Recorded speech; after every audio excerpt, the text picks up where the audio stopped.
سلام، شما در حال تماشای نژند هستید. موضوع این برنامه تاریخ مختصر موسیقی ایران و ریشه های موسیقی پاپ.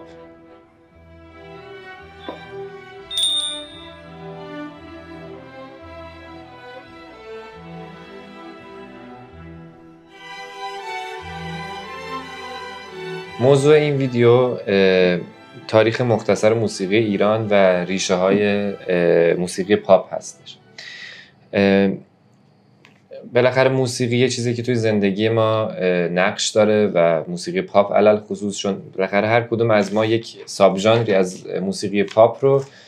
دوست داریم و مورد علاقمونه و بالاخره تاثیرگذاری‌هایی توی زندگیمون داره، یک نقشی بازی میکنه، علل خصوص موسیقی ایرانی. یک توضیح هم بدم که ما فکر میکنم که این مبحثی که با هم بخوایم مرور بکنیم و راجبش صحبت بکنیم بیشتر از یک ویدیو بشه، یک سلسله ویدیوهایی بشه که ما هر کدوم میایم یک بازه احتمالاً از تاریخ موسیقی ایران رو بررسی میکنیم توش. خب حالا فرزاد اینجاست با ما تا راجب این موضوع با هم صحبت کنیم. خب یه توضیح شما به من بده که این تایتلی که ما داریم، تاریخ مختصر موسیقی ایران توی پرانتز موسیقی پاپ، ریشه های موسیقی پاپ، این دقیقا یعنی چی؟ ببین، ریشه های موسیقی پاپ که دغدغه شخصیه برای خود من که تقریبا خیلی کمتر جایی دیدم که بهش پرداخته بشه و در واقع توی این ویدئویی که ما قراره بگیریم، در واقع توی این ویدئوها ما در مورد خود موسیقی پاپ صرفاً قرار نیست حرف بزنیم، بلکه دغدغه شخصی من اون چیزهایی است، اون ریشه هایی است، اون تاریخچه‌ای است که باعث شده سبک پاپ مثلا تو دهه 50 ایران به اوج خودش برسه و خیلی مخاطب داشته باشه و به همین دلیل ما قراره از دوران باستان و علل خصوص از زمانی که موسیقی در ایران ثبت و ضبط شده و ما تاریخ مشخص در موردش داریم اونو بیاریم و یه توضیح کوتاه بدیم تا متوجه بشیم بک‌گراند این قضیه از کجا شروع میشه. و مباحثی که من دارم میگم از یه سری منابع برگرفته شده که خب منابع در مورد موسیقی ایرانی نسبتاً زیاد هست اما نه چندان زیاد، اونقدر شاید دقیق نباشه و اون چیزی که من قراره ارائه بدم یک دیدگاه شخصیه، یک دسته‌بندی بیشتر بر اساس دهه، بر اساس دوره‌ها و بر اساس شخصیت‌هایی که توی تاریخ موسیقی ایران بودن و ضمناً که اصلا ادعای کامل بودن نمی‌کنیم، چون قرار نیست ما صرفاً تاریخ بگیم. در واقع یک شمای کلی از تاریخ مثلا 250 ساله ایران قراره بدیم و بگیم از کجا شروع شده، به کجا رسیده و احتمالاً به کجا خواهد رفت. بنابراین یک خوانش شخصی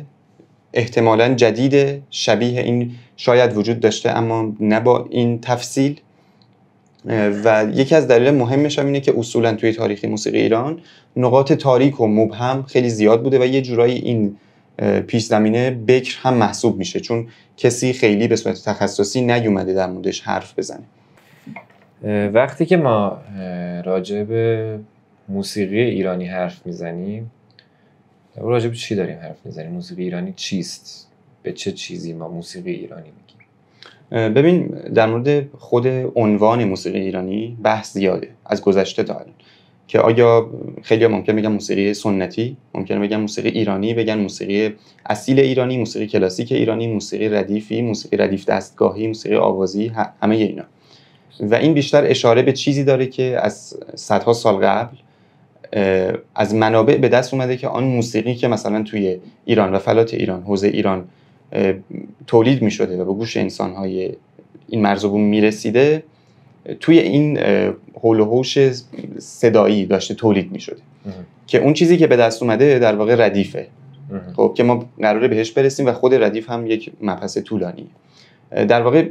تحت عنوان خود موسیقی ایرانی چیست ما ابتدا باید اشاره کنیم که منظور ما از موسیقی ایرانی دقیقاً چیه و احتمالاً همون چیزی که ممکنه عوام بهش بگن موسیقی سنتی ولی ممکنه تعبیر لزوماً دقیقی نباشه. ولی موسیقی ایرانی چیزیه که از هزاران سال قبل از تمدن‌های باستانی توی همین فلات ایران وجود داشته و توی سنگنگاره‌ها، کتیبه‌ها از تمدن ایلام تا ساسانیان تا همین مثلا صفویه و نقشنگاره‌های مثلا 40 ستون و عالی قاپو و اینا میشه دید. یعنی فرم کلی سازها همونه و در طول تاریخ اینا اگه تطوری هم داشتن کلیت همونه و حفظ شده و اون مجموعه آواها و نواهایی که وجود داشته که مثلا در متون کهن و حتی در اشعار حافظ و سعدی و مولانا هم گفته شده همونه. خب که بعدن که ما قراره بهش برسیم در 200 سال اخیر در اوایل دوره قاجار اینا تحت عنوان ردیف ثبت و ضبط شده و جمع‌آوری شده، گردآوری شده و این کلیت موسیقی ایرانی به عنوان ریشه ها و الفبای موسیقی ایرانی که توی ردیف ما میشناسیم. اگر بخوایم اشاره کنیم به موسیقی، در واقع موسیقی ایرانی در طول تاریخ اصولاً چون موازی با جهان غرب خیلی دیرتر توانایی اینو پیدا کرده که ثبت و ضبط بشه، حتی به نگارش در بیاد، به دلیل اینکه تاریخ شفاهی همیشه غالب بوده. ما اصولاً یک سری حرف‌های کلی در مورد موسیقی و بعضاً تئوریک داریم که تنه میزده به یک علم دوشادوش مثلا نجوم، ریاضیات، اینها که مقالات و کتاب‌های خیلی زیادی بوده از زمان فارابی تا خود ابن سینا، عبدالقادر مراغی و غیره. اینها یه سری چیزای کلی در مورد موسیقی بوده که بیشتر خلاصه می‌شده در تئوری و چیز عینی ما چندان ازش نمی‌دیدیم. خب تو که در واقع توی این مبحث موسیقی و ریشه های موسیقی و اینها در واقع مطالعه داری میکنی، دغدغه شخصیت به عنوان کسی که این راه رو در پی گرفتی، به عنوان کسی که رشته خودت هم نبوده ولی خب پیشینه‌ای در موسیقی بالاخره داشتی، دغدغه شخصیت چیه به عنوان کسی که ببین اگه بخوام تحت عنوان همین تایتل بگم مثلا اینجاست که تو ممکنه یک سبک موسیقی خوشت بیاد،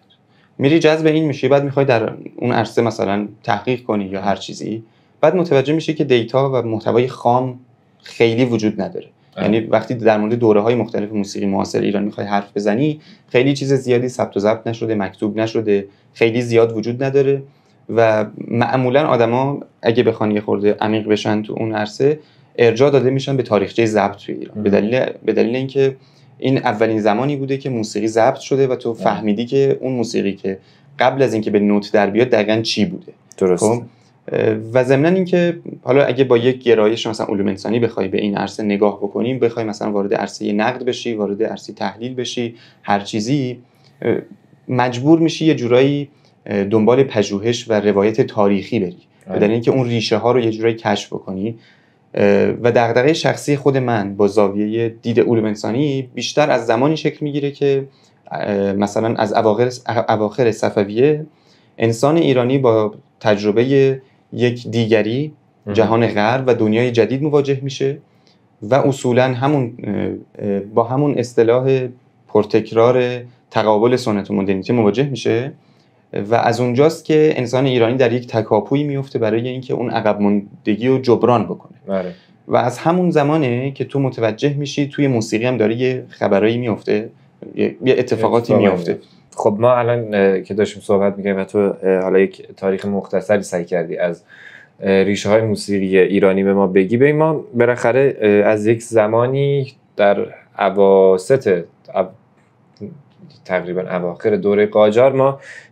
دستگاه‌های ریکورد وارد ایران میشن و ما موسیقی رو میتونیم ضبط کنیم، حالا یا ایرانی‌ها میرن خارج ضبط. قبل از اینکه ما صدا رو بتونیم ضبط بکنیم و گرامافون و این دستگاه‌ها پا بر عرصه وجود بذارن، با توجه به اینکه یک سنت شفاهی هم در تاریخ ایران کلاً غلبه داشته، چجوری ما این منابع موسیقی قبل از رکورد رو در واقع میتونیم پیدا کنیم؟ اصلا چه منابعی هستند و چجوری بهش دسترسی پیدا میکنن آدم؟ ببین همونطور که گفتم در طول تاریخ همیشه موسیقی یک غلبه تئوریک داشته به دلیل اینکه نمیتونست ثبت و ضبط بشه و ما صرفا یک سری اسامی داریم مثلا باربد و فلان و اینا که تو دربار ساسانی مثلا نوازنده بودن و به طور کلی وقتی تو تاریخ نگاه میکنی خیلی خبر موثقی نمیبینی جز یه سری گمان زنی ها و یه سری اسامی مبهم که خیلی دقیق نیست، تا زمانی که ما میرسیم به اواخر زندیه و یک شخصیت رو داریم به نام مشتاق علیشاه که یک وجهه درویش مآب داشته که در اواخر عمرش هم سنگسار میشه به دلیل اینکه آیات قرآن رو با ستار میخونده و به حکم علمای اون زمان سنگسار میشه و کشته میشه و این آدمی است که سیم 4 رو به ستار اضافه کرده. تقریبا میشه گفت